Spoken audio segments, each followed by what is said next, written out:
Live from the campus of Washington and Lee University, this is a Channel 18 Rockbridge News Update. Welcome to the Rockbridge Report Live News Update. I'm Rosella Gabriel. Just 1 week before Election Day, FBI Director James Comey is thrust into a burning spotlight. Last summer, Donald Trump criticized Comey for his handling of the Clinton email server investigation, but Trump is now praising him as Comey takes heat from the Clinton camp for making public the renewed probe into Clinton's server. Trump's new comments followed the discovery of possibly new emails on the laptop of Anthony Weiner, the estranged husband of Clinton aide Huma Abedin. The Clinton camp criticized Comey for commentating on the emails after Comey reportedly refused to comment on potential ties between Trump and alleged Russian efforts to influence the election. Well, at least 6 people are dead and 10 injured in Baltimore today after a school bus just blocks away from its first stop this morning crashed into an oncoming commuter bus. No children were on board the school bus, but its driver is among those killed, along with at least 5 others on the Maryland Transit Administration bus.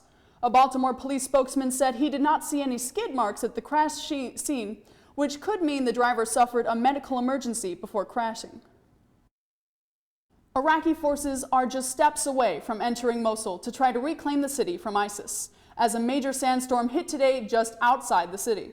The military is only a few hundred meters from the city, the closest it has been since launching this operation 2 weeks ago to free Mosul of more than 2 years of ISIS rule. The military says it now controls a village just east of Mosul and the last populated area before reaching the city. But reports that the militant group brought thousands of civilians, including women and children, into Mosul raises fears of increased civilian casualties in Iraq's battle with ISIS. It is not clear when Iraqi forces will move in.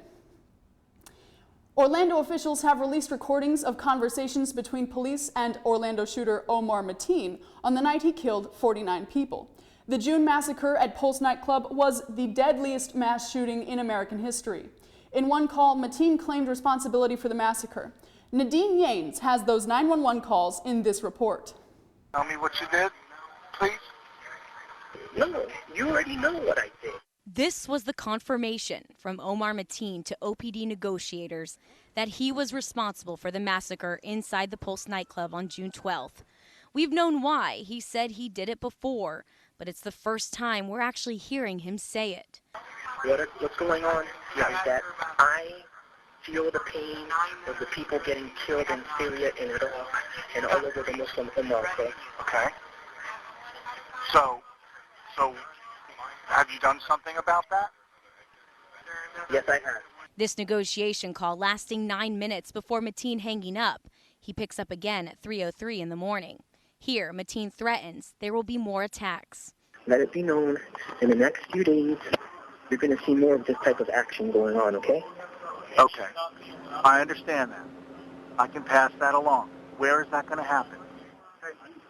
None of your business. Just let it be known it's going to be done in the name of the Islamic State. You can hear the negotiator desperately trying to get more information, but Mateen just toys with him. You want to know what type of weapon I have too? If you want to tell me. Or you want to know how many weapons I have? I can take that too. I'm all ears, Omar.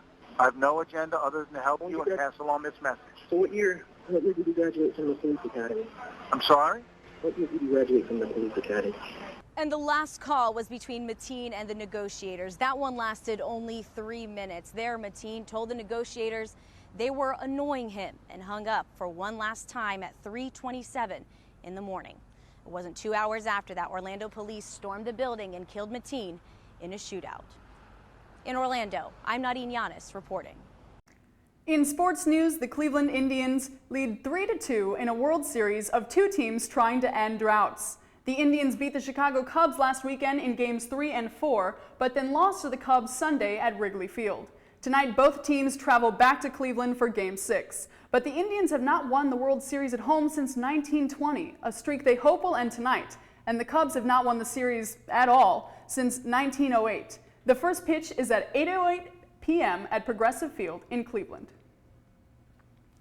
And Lexington and Rockbridge children celebrated Halloween yesterday afternoon. Business owners in downtown Lexington dressed in costumes and offered candy to trick-or-treaters walking through their shops. The local fire and police departments were also on hand for the festivities. Well, that's all for today's news update. Join us on Channel 18 this Thursday at 4:30 for a full edition of the Rockbridge Report. And join us on election night for continuing coverage of your local and national election results on the air and online.